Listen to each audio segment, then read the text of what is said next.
Hey friends, Nick Arnette, Old Dude Disc Golf. Guess what I have today? A professional senior disc golfer, Jeff Sherfey. You are going to love this episode. Here we go. Hey friends, Nick Arnette here. Welcome to another episode of Old Dude Disc Golf. I'm here with my friend, professional Old Dude Disc Golfer, Jeff Sherfey. Oh, hey. Yay! Now, I met Jeff. I was playing at Veterans Park, was it? About a year ago? Yeah. And he's just so helpful. I was a complete stranger, but he saw me kind of struggling out there, and he gave me some ideas. And we've been it's been like a year, but he travels all over the world. So he's here now, and he tours. So let's get into it, Jeff. Jeff, say hello to all our fans out there on Old Dude Disc Golf.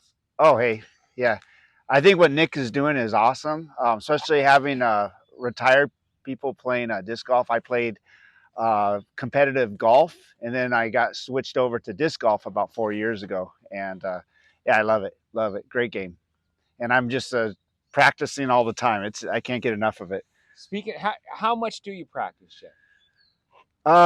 Probably about 2 hours a day, an hour to 2 hours a day. Did you hear that? 2 hours a day? Oh Yeah. my gosh. So let's just get to this. How do you keep from getting hurt? Because I'm wearing a band. We're going to play later today. But, I've have some problems with my elbow. Well, with the forehand, is it with the backhand or forehand? Both. I was only a backhand player when I first had the problem. I think a lot has to do with the form. Okay. So, especially with the forehand, but both, if you do the wrong form and you try to get very armsy, you can have more pain. Like I get the best technique off watching the women play. Some of the women on tour, they make it look effortless. And then some of the pros I play with, they make it look effortless. And I played with one guy up in Tahoe, and he was a really good forehand player. And he says, when you throw it correctly, you won't have pain. And I could throw forehand for hours and not get pain. So I think it's really about technique. Yeah, I've been doing better with the pain part of it because of what you told me. If it hurts, then you ain't doing it right.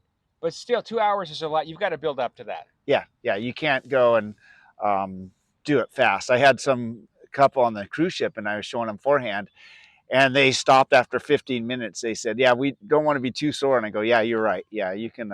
It can be sore if you're not used to using the muscles, but." Forehand is a lot different than people think. It's not what just using the elbow. It's more about a nice controlled wrist throw and with the body involved. So it's a lot easier than it looks. And he'll be giving us a lesson in the next episode. He's going to give us a forehand lesson and give me one too.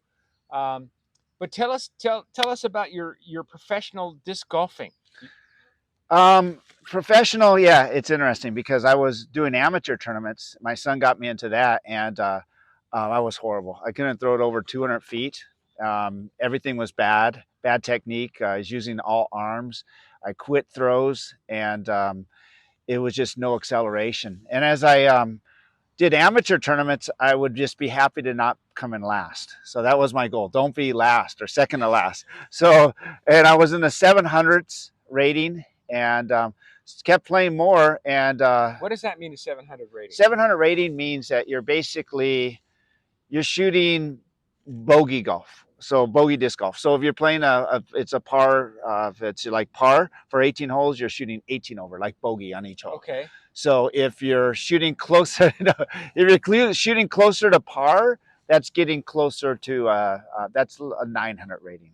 So that's a difference. Okay. So usually the people that can throw it a little further with more control are going to be, it's easier to get par. So, but it's going to be more form than anything than people think. And your rating goes up from where you place in tournaments.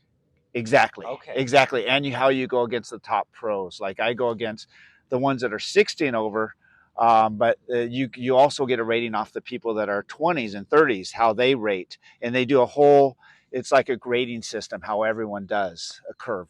So if everyone does really bad, even the top pros, and you do just the same, you're going to get a higher rating. So now your division is what? What division do you play in? I play MP 60. So those are the guys that are over 60.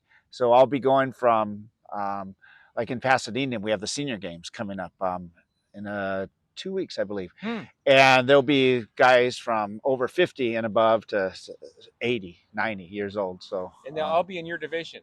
they'll be in my division will be 60-year-olds, and they'll have 65-year-old division. So, And 65 to what? 70. Okay. Oh, so that's more fair, because Yeah. if it'd be like 60 up to 90, or that wouldn't be fair to the 90-year-old guy. So okay, cool. But are there a lot of people in those divisions? If you go to the bigger tournaments, like I went to Sacramento and one in Auburn just last weekend, and it's a big tournament, so there may be 15, 16 guys. So that's a good sized tournament.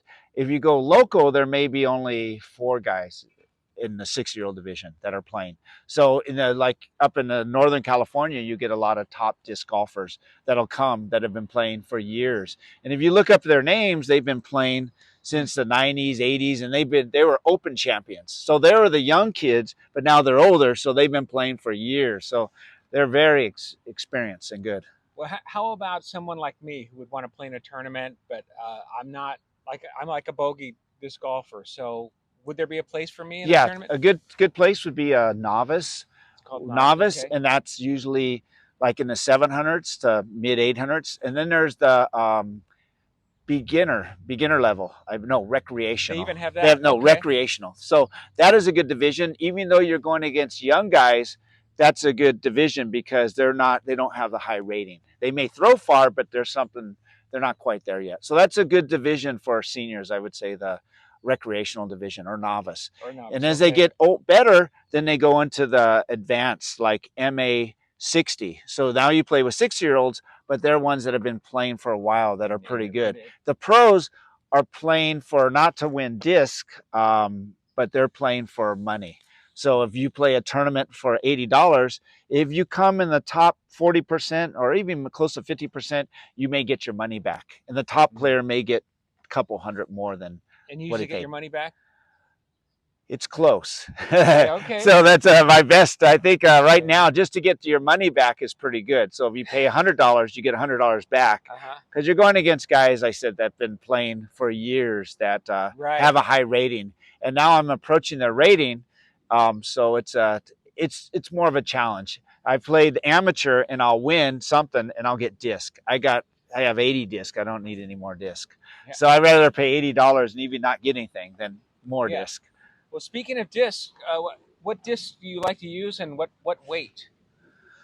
And keep in mind, he's a pro, so we're not going to be talking about beginner discs here. I use all kinds of discs. I use I do Innova. You throw full weight discs or lightweight? If it's windy, a full weight disc is good. Okay. If it's not windy, a lighter weight disc is good. I'm not really experienced on the speed, the ratings, like a 8-speed, 10-speed. I'm not sure, but I can throw them now with pretty much good pop. And it's not that my arm's gotten stronger. It's just I'm getting better form and the acceleration through the disc. 2 hours a day. Oh my God. Yeah, you start to figure it out when you're playing that much. But you can also get bad habits too. So I would say it's kind of like you kind of want to read the manual first before you start. The manual, in a sense, watch some YouTube videos on how to throw properly, because anyone can throw a disc, but once you start throwing bad, it can be bad for the rest of your life unless you get a little less learning. You don't have to get lessons, but just watch YouTube. And Doug travels all over the world, and a lot of places there's no disc golf courses, but you still take your disc with you, don't you? A couple of them. And yeah, I would go to I'll take on a cruise ship. I'll go into the basketball courts, throw against a net.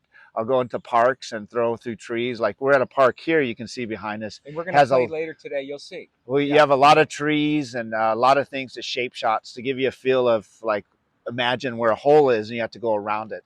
Because it's real important to be able to shape shots. And that's not just throw it straight, because you get on courses with a lot of trees and you try to avoid the trees. And of course.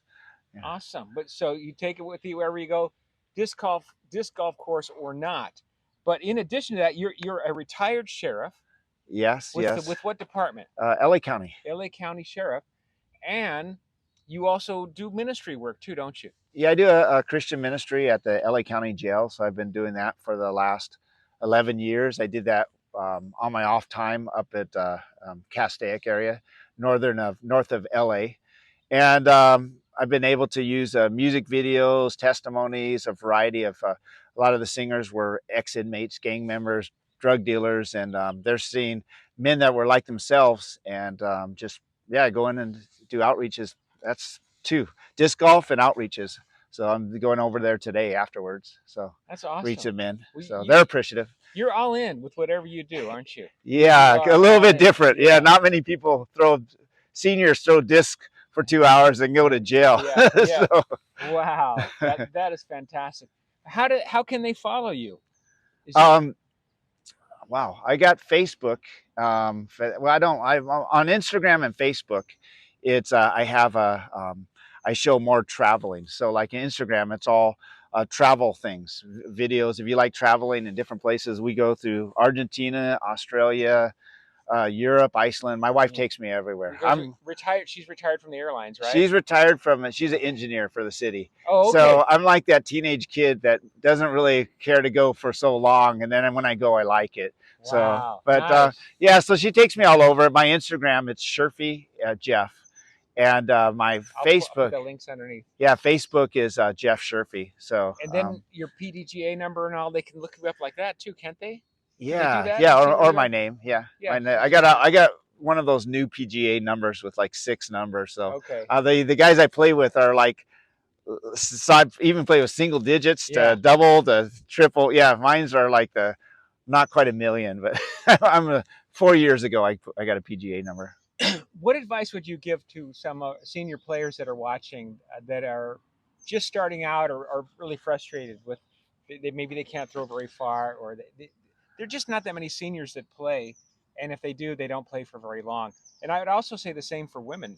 I would say the same for women for the most part. Well, I think disc golf is great for seniors. I think it's probably one of the best things because you can go play courses for free. You can go to parks to play, and it doesn't cost anything. You can take your dog walking. It's no kids walking. You don't have to wait for a tee time. Right. I could go to a park here and practice. I don't have to go. I used to play golf, and you have to pay green fees or range fees, and it's much better than golf. Because golf, you have to pay when you play. You tend to, when you swing, you're coiling your back. I think that's why Tiger Woods got injured, because he turned so hard, and his body will go out of it while tightened. But when you do disc golf and you do it properly, you'll uncoil. So I don't have any more back pain from disc golf. So starting off, I would say the most important thing is learn the short game, so especially forehand. You're going to want to learn to control the disc and get the not, because you do long shots with the disc golf and you're going to try to throw it hard and you're going to use your elbow, and you really don't want to use the elbow like people think. It's going to be quite the opposite. When I used to play with my 2 boys, they threw forehand, and I go, why do they throw so far, so effortless? And I try it and I go, oh, my arm is hurting, because I was doing it improper technique. And that's why I say, just start off with mid ranges. Just go mid, and just to keep it 100 feet to maybe 150 feet. And I only learned forehand because I wanted to get out of trouble, to get out of shots. And that's what people learn it. But once you start to learn it properly, you can go a little longer. But that takes a while, and you have to need good proper form, because you can hurt your elbow. Yeah, sounds to me like you're saying if you can learn a forehand, you might even use it more than a backhand. Am I right? It depends. You'll use it the same. I use it now for almost any approach shots. I can place it really close for approach shots and get through trees. And they call it flex, hyzer, different disc golf terms. Yeah. But flex is where you're taking it and you're making it do like an S curve. Hyzer is when you're taking it and it comes back. And that's, the disc will do certain things, but you can also make them do different things. But I would say, yeah, it's going to be starting off a short game, and you're going to want to use your body and more. It's all about acceleration through your shot, because a lot of people won't. They'll do a little flick and they'll quit. They'll just do a like this. Yeah. But it's going to be a nice acceleration. It's like a backhand, nice acceleration. you like a plane taking off. Planes don't take off fast; they start off slow, and then Mhm. most of their speed comes right at the liftoff. So the speed is going to come at the end of your throw. Okay. Yeah. Well, we'll see that in action. So, anything else you want to say at the end of this episode? The next episode, Jeff's going to show us the forehand. I appreciate Nick. I appreciate what he's doing because I've never seen a channel like this that reaches seniors. And I would recommend, even though I don't have it now, UDisc. You want to travel, you go to just get on UDisc, look at their where the courses are, and they'll show you all the courses, the what the layout is, the whole placement, so you can make traveling trips out of disc golf. Yeah, I love it. I love it. And I appreciate Nick and what he's doing here. So very unique channel. Well, you're a So great ambassador. I was just out there playing, and you said, well, this guy probably might maybe he could use some tips. And you no, no. showing me around the course that I didn't know well. But that's just I think how it should be out there. You're out there. We're all there for everybody. Just watch the next episode because we're going to learn the proper way to throw a forehand without getting hurt. Okay. Hope. All right. In the meanwhile, everyone, never forget, you are awesome. We'll catch you next time. Stay tuned for the next episode with our buddy Jeff Sherfey. All right. Off we go. Hey friends, I'm really glad you got to meet Jeff. He is awesome. And next episode, stay tuned because he's going to show us how to throw that forehand and how to do it properly so you can minimize the risks of injury. A couple things about Jeff that he didn't mention. He did mention he practices a couple hours a day, but he doesn't practice at disc golf courses. He generally throws in the park working on his shape shots. So that's where he spends his time. He does not even at the disc golf course most of the time. He's in the park working on it. So keep that in mind. Take your discs wherever you are, throw them in the park while other people are doing other things, okay? So do that. Another thing that I like is he thinks he enjoys watching women play because he can learn a lot from their form and technique. I agree. I think they're much more relatable when I'm learning, watching disc golf. I really do. So watch the women pros too because they are so good. Anyway, we'll see you next episode. Jeff Sherfey will be back, and I hope you will be too, okay? And again, I always got to tell you every chance I get, you are so awesome. Catch you later.